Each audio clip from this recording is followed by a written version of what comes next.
નમસ્કાર વિદ્યાર્થી મિત્રો, આજે આપણે ધોરણ 10 સામાજિક વિજ્ઞાન નવું પ્રકરણ 4 ભારતનો સાહિત્યિક વારસો, જેનો ગુણભાર છે 4, બ્લુપ્રિન્ટ મુજબ આપણે જોઈએ તો એમાંથી 3 માર્ક્સનો એક પ્રશ્ન અને 1 માર્ક્સનો એક, એટલે કે વિકલ્પ અથવા ખાલી જગ્યા અથવા તો જોડકા, એ રીતે બ્લુપ્રિન્ટને ધ્યાનમાં ન રાખવામાં આવે તો 4 માર્ક્સનો એક પ્રશ્ન એ રીતે પણ આમાં પૂછાઈ શકે. તો આપણે આમાં જે પણ મુદ્દાઓ છે એ મુદ્દાઓના 3 માર્ક્સ અથવા 4 માર્ક્સના પ્રશ્ન તરીકે આપણે ચર્ચા કરીશું. સૌપ્રથમ આ પાઠની આપણે શરૂઆત કરીએ તો વિદ્યાર્થી મિત્રો, કે માનવીએ પોતાના વિચારો, પોતાના ભાવ છે, પોતાની લાગણી છે, પોતાની ઉર્મિઓ છે, એને અભિવ્યક્તિ માટે અન્ય માનવી અથવા તો અન્ય પ્રાણી સુધી પહોંચાડવા માટે પોતાના હાવભાવ અથવા તો સાંકેતિક ચિહ્નો એનો આશરો લીધો. અને એ જે આશરો લીધો ત્યાર પછી ધીમે ધીમે જે ઉદ્ગારો નીકળે એના મુખમાંથી અથવા તો જે ધ્વનિઓ બહાર આવી, એ જે ધ્વનિ આવી એમાંથી જ બોલી અને ત્યારબાદ લિપિનો ઉદ્ભવ થયેલો હોવાનું મનાય છે.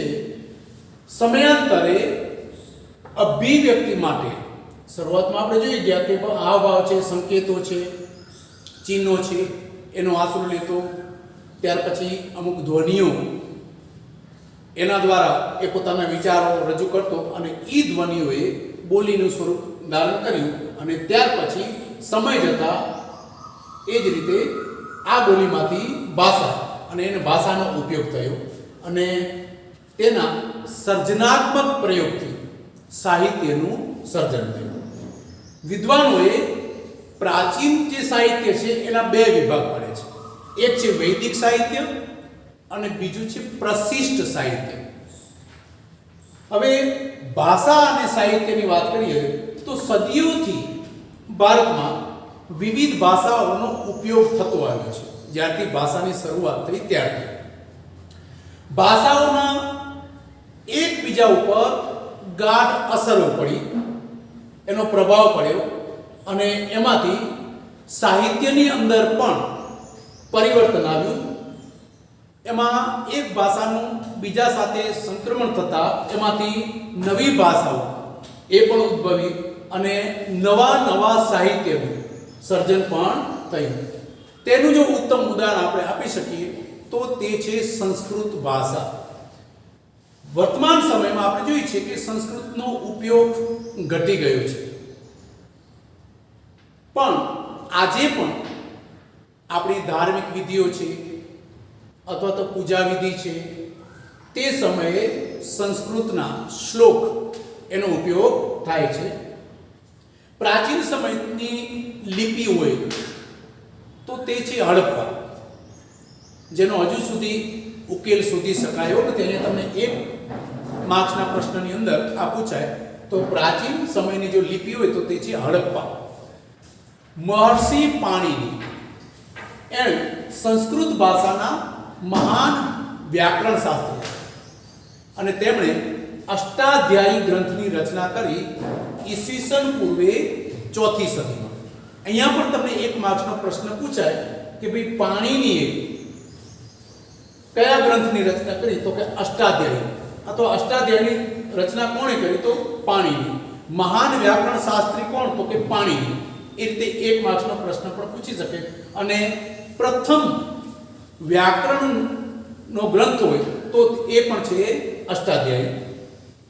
સંસ્કૃત ભાષાને આર્ય ભાષા, ઋષિઓની ભાષા કે વિદ્વાનોની ભાષા, રાજભાષા એ રીતે કહેવામાં આવતું. આજના સમયમાં પણ વિશ્વ કક્ષાએ ખાસ કરીને કોમ્પ્યુટર ક્ષેત્રે આજે સંસ્કૃત ભાષા છે એ સર્વ સ્વીકૃતિ પામી છે. સંસ્કૃત ભાષા મુખ્યત્વે ધર્મ, તત્વજ્ઞાન, જ્ઞાન અને વિજ્ઞાનની ભાષા હતી.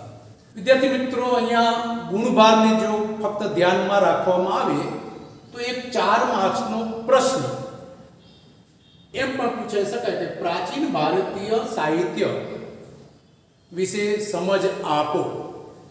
તો એમાં આ વેદ સાહિત્ય, ઉપનિષદો, આરણ્યકો, આ બધા જ સાહિત્યનો એની અંદર સમાવેશ થઈ અને 4 માર્ક્સનો પ્રશ્ન થઈ શકે.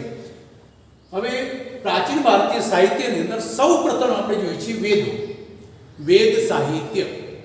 હવે અહીંયા 3 માર્ક્સનો એક પ્રશ્ન તમારે પૂછાય, વારંવાર પૂછાય પણ છે આ પ્રશ્ન કે વેદો કેટલા, કયા કયા, સમજ આપો. તો આપણે એના વિશે જોઈએ તો વેદનો અર્થ થાય છે જ્ઞાન. વિદ્યાર્થી મિત્રો, તમને ખ્યાલ હશે શ્રી દયાનંદ સરસ્વતી એમણે એક સરસ મજાનું સૂત્ર આપ્યું હતું, વેદ તરફ પાછા વળો. કારણ કે ભારતીય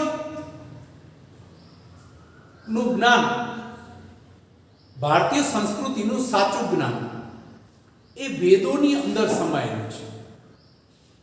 એ જ્ઞાનથી ભરપૂર છે, એટલે એને કહેવામાં આવે છે વેદ. મહર્ષિ દયાનંદ સરસ્વતી આ સૂત્ર આપ્યું, વેદ તરફ પાછા વળો. વેદ વાંચો એટલે તમે શું છો, ખરેખર ભારતીય સંસ્કૃતિ શું હતી એનો આપણને ખ્યાલ આવે, જે આપણે ભૂલી ગયા. એને પાછી વાળવા માટે મહર્ષિ દયાનંદ સરસ્વતીએ આ સૂત્ર આપ્યું. તો વેદ એટલે અર્થ થાય છે જ્ઞાન, જેમાં જ્ઞાન, ભરપૂર જ્ઞાન પ્રાચીન ભારતનું એ સમાયેલું છે. હવે વેદો કેટલા? તો કે 4. કયા કયા? તો કે ઋગ્વેદ, સામવેદ, યજુર્વેદ અને અથર્વવેદ. વેદો 4: ઋગ્વેદ, સામવેદ, યજુર્વેદ અને અથર્વવેદ. આ ચારે 4 વેદની અલગ અલગ માહિતી આપણે જોઈએ તો સૌથી મોટો વેદ હોય તો તે છે ઋગ્વેદ, જેની રચના એવું કહેવાય છે કે ઈસવીસન પૂર્વે 1500 થી ઈસવીસન પૂર્વે 1000 એની વચ્ચે એ જે સમયગાળો છે એની અંદર આ વેદોની રચના થઈ હોવાનું મનાય છે. તો એના વિશે આપણે માહિતી મેળવીએ તો ભારતીય સાહિત્યનું પ્રાચીનતમ પુસ્તક હોય તો ઋગ્વેદ છે. સૌથી મોટો વેદ હોય તો પણ ઋગ્વેદ, અને પ્રાચીનતમ પુસ્તક તો એ ઋગ્વેદ, જેમાં કુલ 1028 ઋચાઓ આવેલી છે અને એના 10 ભાગમાં આ ઋગ્વેદ વહેંચાયેલું છે. 1028 ઋચા, 10 ભાગ, મોટું પુસ્તક પ્રાચીન ભારત સાહિત્યનું, પ્રાચીનતમ સાહિત્યનું, ભારતીય સાહિત્યનું પુસ્તક આપણે કહીએ. એ ઉપરાંત મોટા ભાગની ઋચાઓ એટલે કે સ્તુતિઓ, દેવોને લગતી સ્તુતિઓ છે. ઋચા એટલે સ્તુતિ, શ્લોક જે આપણે કહીએ છીએ એવી, જે યજ્ઞ પ્રસંગે કરવામાં આવતી. અને આ જે ઋચાઓ છે, આ સ્તુતિઓ છે, એમાંથી ઉષાને સંબોધન કરતી સ્તુતિ એ ખરેખર મનમોહક છે. આ ગ્રંથમાં સપ્ત સિંધુ, અગાઉ આના વિશે આપણે ચર્ચા કરી ગયા છે, 7 નદીઓનો પ્રદેશ જેને સપ્ત સિંધુ, જેમાં સિંધુ, ઝેલમ, ચિનાબ, રાવિ, સતલજ, બિયાસ અને સરસ્વતી, આ 7 નદીઓ જે છે એને સપ્ત સિંધુના પ્રદેશ તરીકે ઓળખવામાં આવે છે. તો આ સપ્ત સિંધુ, આ જે પુસ્તક છે ઋગ્વેદ, એની અંદર આ ગ્રંથમાં સપ્ત સિંધુ પ્રદેશમાં વસેલા જે આર્ય, એની રાજકીય, સામાજિક, ધાર્મિક અને આર્થિક બાબતોનું વર્ણન આ ઋગ્વેદ, જે મહાન ગ્રંથ, પ્રાચીનતમ ગ્રંથ ગણાય છે, એમાં કરવામાં આવે છે. તો આપણે ઋગ્વેદ વિશેની માહિતી જોઈ. ફરી પાછું, મહત્વનો ગ્રંથ, મોટામાં મોટો, 4 જે વેદો છે એમાં સૌથી મોટો હોય તો ઋગ્વેદ, 1028 ઋચાઓ, 10 ભાગ, મોટા ભાગની જે ઋચાઓ છે એ દેવોને લગતી છે, અને એ ઋચાઓ તો યજ્ઞ પ્રસંગે બોલવામાં આવતી, અને એમાંય ખાસ કરીને ઉષાને સંબોધન કરતી જે સ્તુતિ છે એ એ મનમોહક છે. અને આ ગ્રંથમાં કોનું વર્ણન છે તો કે આર્યોની રાજકીય, આર્થિક, ધાર્મિક અને સામાજિક પરિસ્થિતિનું વર્ણન આમાં કરવામાં આવ્યું છે. ત્યાર પછીનો જો ઋગ્વેદ પછીના જે 3 ગ્રંથો રચાણા તેમાં પહેલો છે સામવેદ.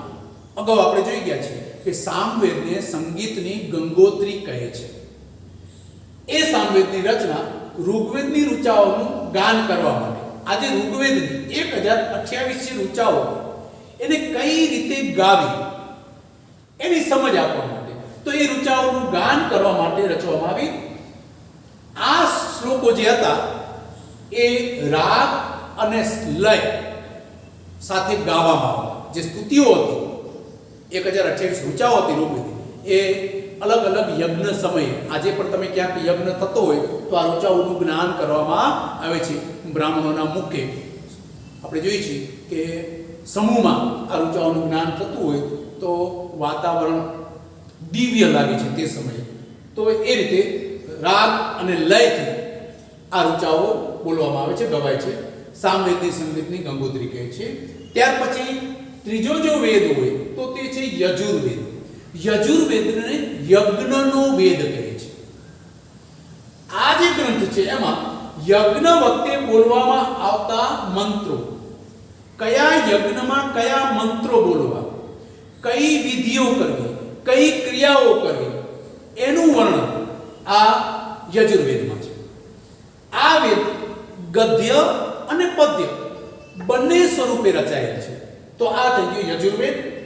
ત્યાર પછીનો ચોથો અને છેલ્લો જો વેદ હોય તો તે છે અથર્વવેદ, જેમાં અનેક પ્રકારના કર્મકાંડ, જે આજે આપણે કર્મકાંડ મૃત્યુ પછી એનું 12મું આવા જે ક્રિયાકાંડ કર્મકાંડો કરીએ છીએ, આવા અનેક પ્રકારના જે કર્મકાંડો છે એનું, અને સંસ્કાર, બાળકના જન્મથી મૃત્યુ પર્યંત આપણે એવી પ્રાચીન ભારતની અંદર એવું હતું કે 16 સંસ્કારોનું એમાં સિંચન થયું.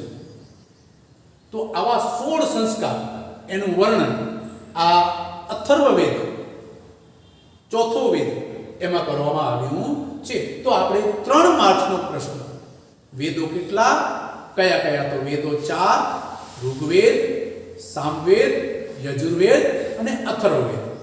જેની રચના એમાં સૌથી મોટો ઋગ્વેદ, એમાં 1028 ઋચા, 10 ભાગ, અને મોટા ભાગની ઋચાઓ છે દેવોને લગતી સ્તુતિઓ, અને આ સ્તુતિઓ છે એ યજ્ઞ સમયે બોલવામાં આવતી, અને એમાં ખાસ કરીને ઉષાને સંબોધતી. એ મનમોહક છે. અને તેમાં વર્ણન હોય તો ખાસ કરીને આર્યોની રાજકીય, સામાજિક, આર્થિક અને ધાર્મિક પરિસ્થિતિનું વર્ણન એમાં કરવામાં આવ્યું છે. સામવેદને સંગીતની ગંગોત્રી, આજે 1028 ઋચાઓ હતી એને કેમ ગાવી, લયબદ્ધ એ રીતે કેમ ગાવી, એ રીતે એની સમજ એ સામવેદમાં આપવામાં આવી છે. ત્યાર પછીનો વેદ આપણે જોઈએ યજુર્વેદ, તો યજ્ઞનો વેદ.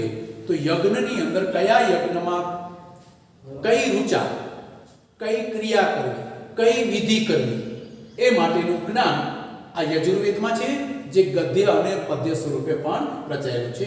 અને છેલ્લો આપણે જોયો અથર્વવેદ, તો તેમાં કર્મકાંડો અને સંસ્કારો, જે 16 સંસ્કારો એનું વર્ણન આ અથર્વવેદમાં કરવામાં આવ્યું છે. તો આ 3 માર્ક્સનો પ્રશ્ન તમને પૂછાઈ શકે. પ્રાચીન ભારતીય સાહિત્યમાં વેદો આપણે જોયા 4 વેદ.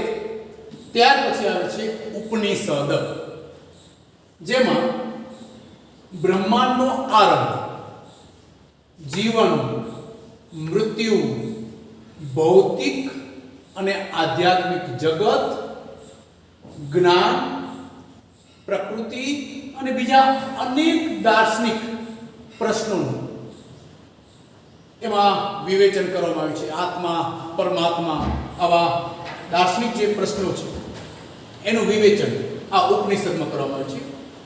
બૃહદારણ્ય અને છંદોગ્ય એ શરૂઆતના ઉપનિષદો છે. આમ તો ઉપનિષદોની સંખ્યા 100 કરતાં પણ વધારે, 108 જેટલા ઉપનિષદો છે. એમાં બૃહદારણ્ય અને છાંદોગ્ય એ શરૂઆતના ઉપનિષદો ગણાય છે. તમને અહીંયા 1 માર્ક્સના પ્રશ્નની અંદર પૂછાય. ઉપનિષદો એ સંવાદના સ્વરૂપમાં છે. પ્રશ્ન પૂછાય, સામે એનો જવાબ આવે, એ રીતે સંવાદના સ્વરૂપમાં છે.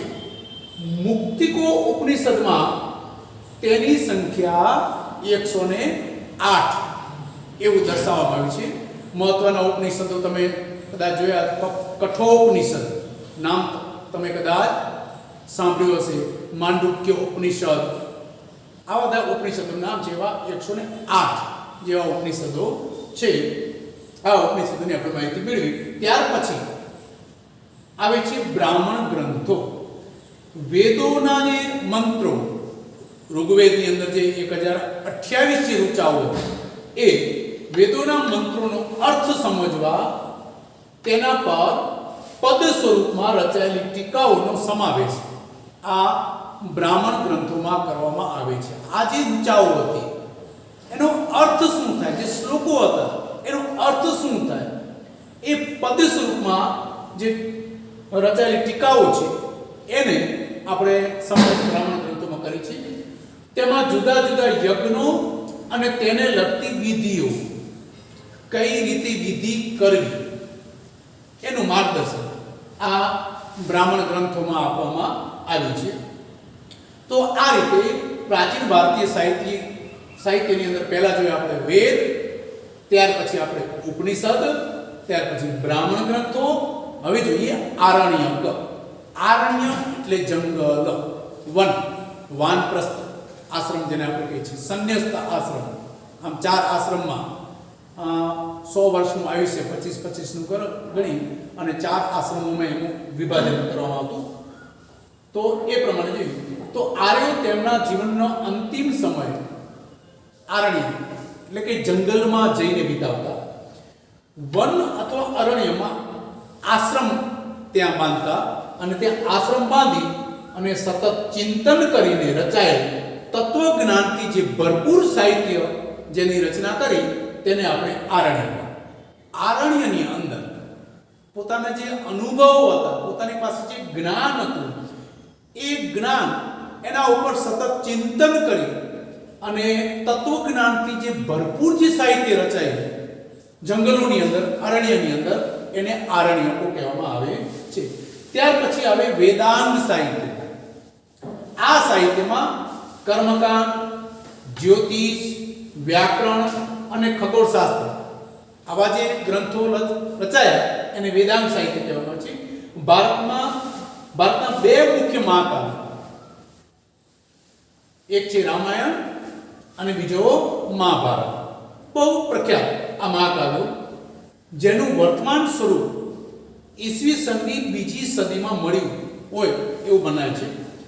એમાં અહીંયા પણ તમને એક 3 માર્ક્સનો પ્રશ્ન પૂછાય કે રામાયણ અને મહાભારતની સમજ આપો. 1.5 માર્ક્સનો બેનો પ્રશ્ન પૂછાય, 3 માર્ક્સનો પ્રશ્ન એને. તો આપણે સૌ પ્રથમ જોઈએ રામાયણ, જેમાં અયોધ્યાના રાજવી રામચંદ્ર એનું 12 કાંડ, અલગ અલગ કાંડમાં એમાં વિભાજન, લંકાકાંડ, અરણ્યકાંડ, બાલકાંડ, અયોધ્યાકાંડ, આવા અલગ અલગ કાંડોમાં જેનું વિભાજન થયું છે એ રામાયણમાં રાજવી રામચંદ્રની કથા છે, જે મહાભારત કરતાં ઘણો બધો નાનો છે. તેમાં દિલચસ્પ અનેક ઘટનાઓ અને સાહસોનું વર્ણન ભગવાન રામના અને એના ભાઈ લક્ષ્મણ, ભરત, શત્રુઘ્ન, એના જે સાહસો હતા એમાં ખાસ કરીને રામના સાહસોનું વર્ણન આ રામાયણમાં છે. ત્યાર પછીનો જે મહત્વનો ગ્રંથ આપણે જોવાનો છે એ છે મહાભારત. 2 મહાકાવ્યો, એમાં મહાભારત. તો લગભગ મહાભારતની અંદર લગભગ 1 લાખ જેટલા શ્લોકો છે અને મહાભારતને વિશ્વનો સૌથી મોટામાં મોટો કાવ્ય ગ્રંથ કહેવામાં આવે છે, કારણ કે 1 લાખ જેટલા શ્લોક છે.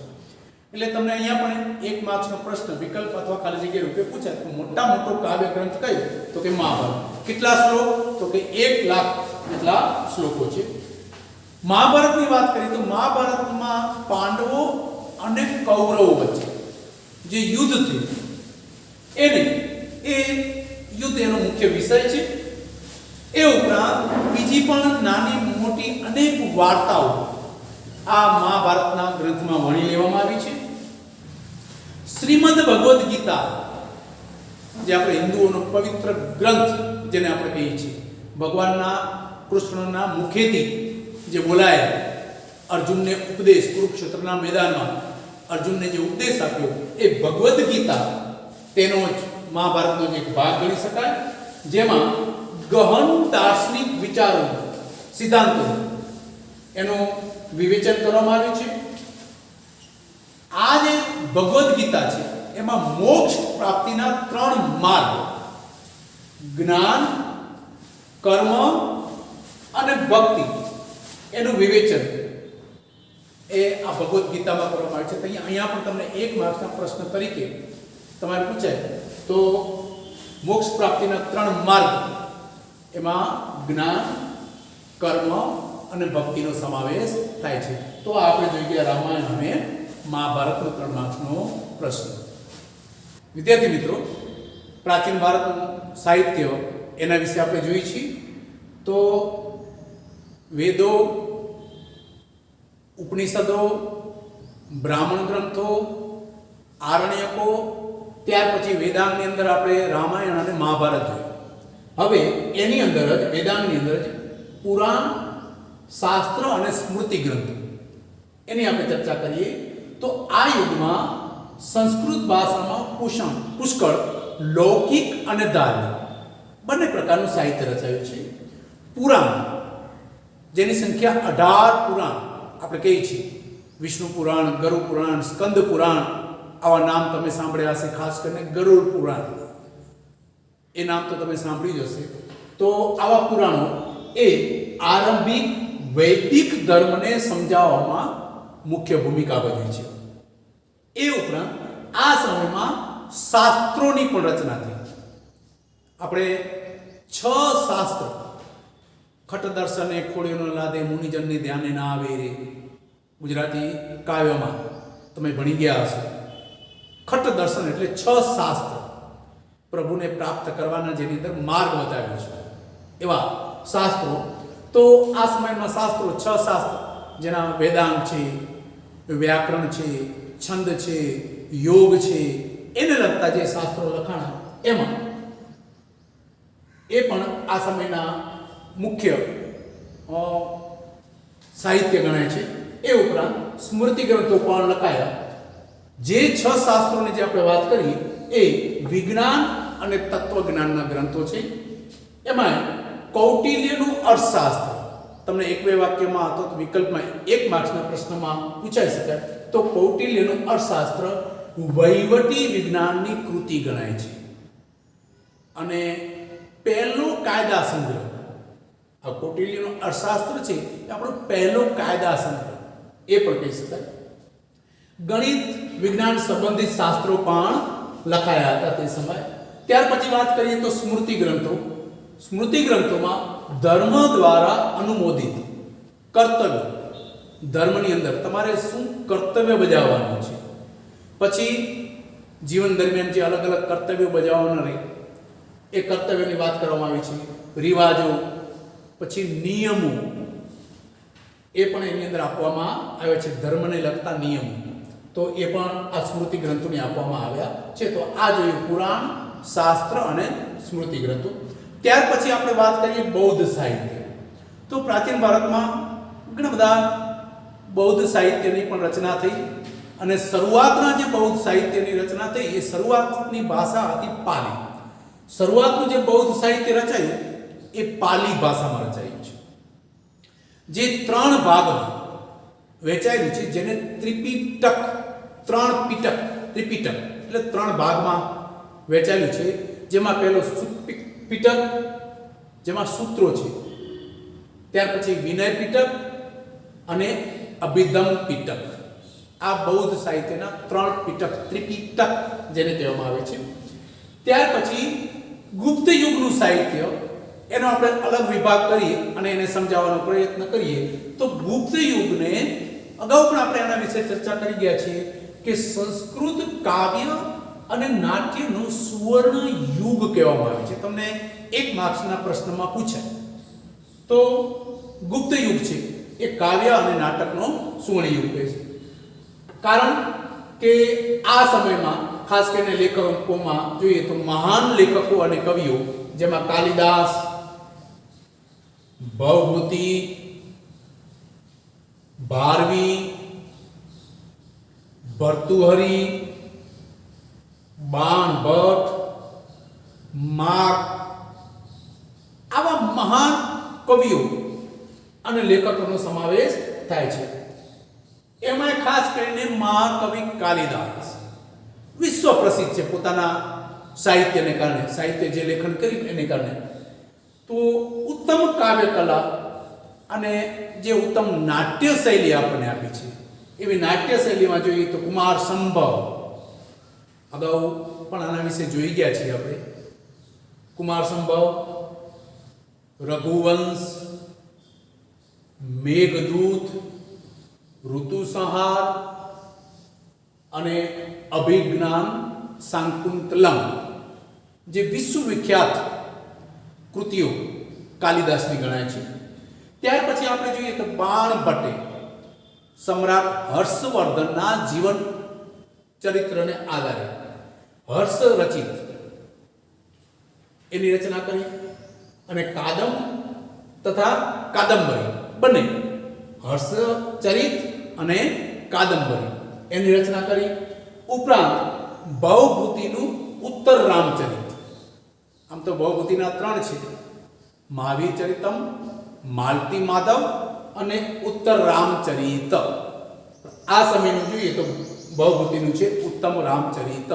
ભવભૂતિના જે નાટકો છે એને યાદ રાખવા માટે ભવમ, ભવમાં, ભવઉ, ભવમ એટલે મહાવીર ચરિતમ, ભવ એટલે ભવભૂતિ, ભવમ મ એટલે મહાવીર ચરિતમ, ભવમાં ભવ એટલે ભવભૂતિ, મા એટલે માલતી માધવ, ભવમ ભવમાં, ભવ ઉ એટલે ઉત્તર રામચરિત. આ 3 નાટકો યાદ રાખવા માટે.